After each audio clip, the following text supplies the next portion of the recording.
firman Tuhan yang terambil dari Yeremia 29 ayat yang ke-11. Dikatakan, sebab aku ini mengetahui rancangan-rancangan apa yang ada padaku mengenai kamu. Demikianlah firman Tuhan, yaitu rancangan damai sejahtera dan bukan rancangan kecelakaan, untuk memberikan kepadamu hari depan yang penuh harapan. Mungkin kali ini saudara punya cita-cita atau mimpi. Kak, aku ingin menjadi seperti ini. Kak, aku ingin menjadi seorang dokter. Kak, aku ingin menjadi seorang musisi. Kak, aku ingin menjadi seorang pegawai kantoran gitu. Oke lah, this is your dream. Itulah mimpimu. Tapi ada sebuah mimpi yang Tuhan sudah siapkan buat saudara. Dan mimpi itu bicara tentang firman ini. Apa mimpinya? Yang pertama, sebab aku ini mengetahui rancangan-rancangan apa yang ada padaku. Tuhan ternyata tahu lah saudara. Dia tahu sekali rancangannya dalam hidupmu. Hari ini mungkin saudara dalam sekolah atau dalam pelayanan yang Tuhan percayakan pelayanan untuk saudara pegang. Mungkin saudara masih berpikir, apa ya ke depannya ya? Apa rencana apa yang mesti terjadi dalam hidupku ya? Gitu. Tapi yang Tuhan sampaikan yang sangat jelas dikatakan, aku ini mengetahui. Allah yang kita sembah adalah Allah yang mengetahui masa depanmu saudara. Iblis yang tidak suka masa depanmu gilang gemilang adalah iblis yang tidak tahu masa depanmu. Kalau Tuhan tahu masa depanmu, berarti kita bersyukur kita punya Allah yang hidup, Allah yang tahu masa depan kita. Masalahnya, jujur, memang mungkin hari ini saudara tidak tahu maksudnya apa Kak, rancangan apa yang saya akan alami di usia 30 tahun, di 40 tahun, atau habis ini sekolahnya lanjut apa Kak. Nah, dengar baik, saudara perlu pegang ayat ini. Sebab aku ini mengetahui rancangan-rancangan apa yang ada padaku mengenai kamu. Nabi Yeremia ketika dipanggil dia tidak pandai bicara, tapi Tuhan panggil Nabi Yeremia untuk menjadi sebuah orang nabi. Dan Tuhan bilang, katakan, mulai sekarang kau akan bicara dan aku akan mengurapi mulutnya. Dan hari ini apa menjadi kelemahanmu saudara? Mungkin saudara tidak bisa pandai bicara di depan banyak orang. Mungkin saudara temannya cuma satu, saudara sendiri. Atau mungkin saudara punya teman cuma dua, saudara dengan teman sebangku saudara di kelas atau di pelayanan. Atau saudara orangnya yang, Kak, hidung aku pesek, Kak, kulit aku warna hitam, Kak, rambut aku keriting, gak lurus seperti dia. Rambut yang lurus pengen rambutnya keriting. It's no problem. Tuhan yang kita sembah adalah tahu rancangan apa yang terbaik. Itu bukan menjadi masalah yang saudara perlu besar-besarkan, tapi Tuhan tahu lebih jauh lagi apa yang menjadi mimpinya untuk saudara. Apa yang ada padaku mengenai kamu, demikianlah firman Tuhan.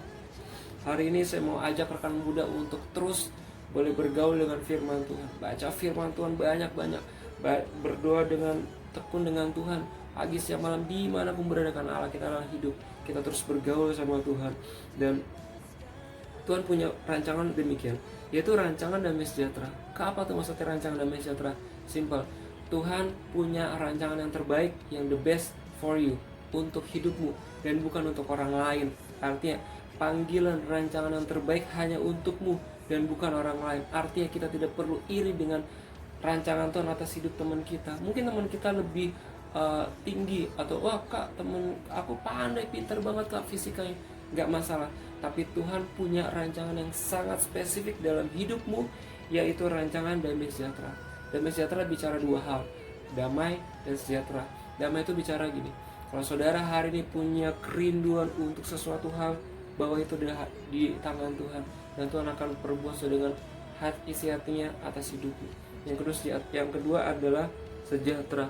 Sejahtera artinya dimanapun kau berada, engkau menjadi berkat. Dimanapun kau berada, engkau menjadi saluran berkat kepanjangan tangan Tuhan atas hidupmu. Tidak barang mungkin seorang Nabi Yeremia dalam usia belia Tuhan panggil untuk menjadi berkat buat bangsa Israel. Seorang nabi besar yang tidak di perhitungan sebelumnya, tapi ketika Tuhan panggil menjadi nabi, menjadi juru bicaranya Tuhan, dia menjadi saluran berkat di mana Tuhan berfirman kepada bangsa Israel. Hari ini tanamkan dalam hidupmu, Tuhan punya rancangan terbaik dalam masa mudamu. Meskipun belum kelihatan, terus bergaul sama Tuhan, terus tanya Tuhan, dan saya percaya ada talenta yang Tuhan taruh dalam hidupmu. Lalu berikutnya dikatakan, dan bukan rancangan kecelakaan. Ini good news for you. Ini kabar baik buat rekan muda hari ini. Kalau Rancangan dari Tuhan itu bukan rancangan kecelakaan, saudara. Rancangan yang terbaik. Kalau rancangan kecelakaan itu berarti pekerjaan si jahat. Iblis nggak suka kalau hidup masa mudamu tuh kudus di hadapan Tuhan.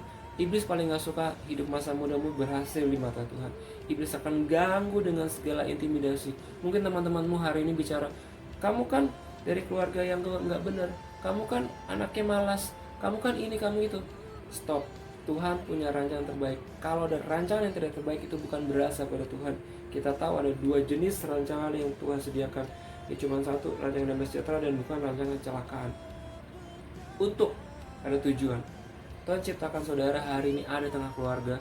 Tuhan ciptakan saudara ada di sekolah saudara. Cuma satu purpose, satu tujuan. Tujuannya apa? Firman Tuhan mengatakan, untuk memberikan kepadamu hari depan yang penuh harapan. That's right. Hari ini, hari depan itu mungkin belum ada, belum kelihatan. Tapi Tuhan bilang ada hope, ada harapan yang pasti. Orang yang mengejar Tuhan, ciri-ciri orang yang terus bergantung pada Tuhan. Tuhan tidak pernah kasih tahu ketika saudara di usia sekian saudara akan mengalami apa. Tapi yang Tuhan janjikan, dimanapun saudara ada, di situ tangan Tuhan menuntut. Artinya tuntunan Tuhan begitu nyata. Yang kita perlu lakukan untuk rancangan-rancangan Tuhan cuma satu. Yang ada beberapa hal. Yang pertama adalah kita mengetahui dulu kita punya Allah yang besar. Kita tahu kita punya Allah yang tahu rancangan yang terbaik. Kedua, rancangan itu bicara tentang damai sejahtera. Yang ketiga, kita terus tanya Tuhan terus sampai rancangan itu digenapi dalam masa mudamu. Ketika saya usia SMA kelas 1, kakak rohani saya bilang tanya gini, "Biar apa menjadi visimu?" Saya bingung, "Kak, visi itu apa, Kak? Makanan seperti apa itu, Kak?" Gitu kan, saya tidak ngerti. Lalu kakak itu menjelaskan, "Apa yang kamu cita-citakan untuk pelayanan?" Lalu saya diam sejenak dan saya bilang ini sama kakak rohani saya, bilang ini, "Kak, suatu kali aku ingin bicara depan banyak orang tentang Tuhan." Desit. Dan kali itu tidak terjadi apa yang saya ucapkan. Kejadian ketika 8 tahun kemudian Tuhan bawa saya ke suatu tempat dan saya bicara di banyak orang, 200 orang, 2000 orang. Dan saya bilang gini, terus tanya Tuhan sampai rencana itu digenapi, sampai rancangan itu digenapi. Terus belajar dengan mimpinya Tuhan. Kalau saya bilang, Tuhan, aku ingin menjadi hamba Tuhan untuk menyampaikan firman Tuhan. Saya tidak duduk diam di kamar, cuma doa saja, tapi saya gali firman Tuhan, bagaimana khotbah yang baik. Saya belajar studi teologi. Apa yang menjadi tugas saya lakukan. Apa yang menjadi kehendak Tuhan, saya sudah tahu, saya sudah pegang dalam iman, saya sudah aminin, dan saya lakukan. Seperti Yusuf. Yusuf ketika usia 17 tahun, Yusuf mendapat sebuah mimpi. Mimpi yang menjadi pemimpin, menjadi seorang petinggi, menjadi hidupnya menjadi tinggi. Dan berapa lama mimpi itu terjadi dalam Yusuf? 13 tahun. Bukan hal yang singkat.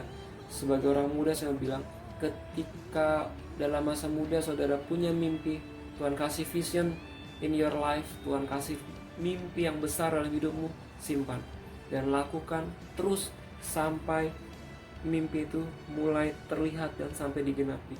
Tuhan telah punya rancangan dalam hidupmu. Seperti Yusuf. Kalau Yusuf pernah mimpi di usia 17 tahun dan mimpi digenapi usia 30 tahun, menjadi orang kedua tertinggi di Mesir, menjadi Perdana Menteri. Artinya Tuhan tidak pernah lalai akan janji firman Tuhan. Mungkin secara spesifik, "Kak, aku gak mungkin jadi Perdana Menteri." Oke, tanya Tuhan, dan Tuhan paling tahu. Terus tanya Tuhan, terus bergaul dengan Tuhan. Bagaimana, Kak? Berdoa. Tanya Tuhan. Dan Yusuf mengalami janji Tuhan di usia yang ke-30 tahun. Terlambat? Tidak. Tapi Yusuf terus lakukan apa yang menjadi kerjaan dia. Dia hidup jujur, dia hidup benar. Bagian dia melakukan firman Tuhan dengan kebenaran. Bagian saya ketika saya pengen jadi membawa firman Tuhan di mana aja, saya katakan saya harus banyak belajar firman Tuhan, saya harus banyak baca firman Tuhan, dan saya harus belajar bagaimana khotbah yang baik. Pun sama, saudara mimpinya apa hari ini? Kalau belum punya, saudara berdoa. Saudara tanya kakak-kakak rohani apa yang menjadi kesenangan saudara, bawa dalam doa dan terus gumuli. Dan saya percaya saudara diurapi dengan urapan yang baru. Jubah pengurapan itu saya berdoa buat saudara rekan muda, dimanapun saudara berada, di desa terpencil pun, di kota yang tidak pernah dianggap pun. Saya mau bilang, dimanapun saudara, kalau mata Tuhan tertuju pada hidupmu, engkau akan menjadi seorang berkat. Seperti Yusuf, akan diperhitungkan dan menjadi orang kepercayaannya Tuhan. Saya berdoa biar firman Tuhan ini menjadi sebuah kekuatan buat kita. Kita tidak mengandalkan keluarga, kita tidak mengandalkan rekan-rekan pelayanan, teman-teman kelas, teman-teman sekolah, tapi kita andalkan cuma satu, Tuhan Yesus yang hidup. Saya berdoa buat saudara semua, hari ini mungkin saudara yang putus asa, saudara yang tidak punya mimpi, saudara berpikir untuk sekolah lebih baik aja tidak bisa karena faktor keuangan kah atau faktor tidak mampu kah. Saya berdoa buat saudara anak muda, dan saya percaya apa yang Tuhan lakukan dalam masa mudaku, itu pun yang Tuhan akan lakukan dalam masa mudamu. Dan hari ini Allah yang kita sembah adalah Allah yang sama. Seperti dia pernah mengangkat Yusuf, demikian juga dia sanggup mengangkat hidupmu saudara. Mari kita berdoa. Bapa, kami bersyukur buat kesempatan kali ini. Hamba berdoa buat setiap orang-orang muda yang menyaksikan tayangan ini dimanapun berada ya Tuhan. Tuhan, hamba berdoa biar firman ini menjadi kekuatan dalam hidup mereka. Biar firman ini menjadi rema dalam hati mereka ya Tuhan. Di posisi mana mereka membutuhkan Engkau, cita-cita, mimpi-mimpi yang belum pernah terpikirkan sekalipun, hamba berdoa biar Tuhan yang mengerti arti panggilan hidup mereka ya Tuhan. Pakai mereka dalam masa muda ya Tuhan. Jadikan mereka anak yang dengar-dengaran pada Engkau ya Tuhan. Dan hamba percaya setiap panggilan hidup mereka Tuhan genapi, Tuhan pakai untuk menjadi kemuliaan di tangan-Mu yang ajaib ya Tuhan. Kau berdoa Tuhan buat mereka yang kurang pede, mereka yang tidak percaya diri akan hidupnya Tuhan. Aku berdoa Tuhan, Roh Kudus yang lembut Tuhan tuntun sebagai sahabat pribadi yang terus boleh mensupport, terus boleh mengurapi, terus boleh menjaga ya Tuhan. Terima kasih ya Bapa, kami percaya Allah kami yang kami sembah adalah Allah yang hidup, Allah yang boleh bekerja dalam masa muda kami ya Tuhan. Terima kasih ya Tuhan Yesus, terpuji nama-Mu ya Bapa. Haleluya, haleluya, amin.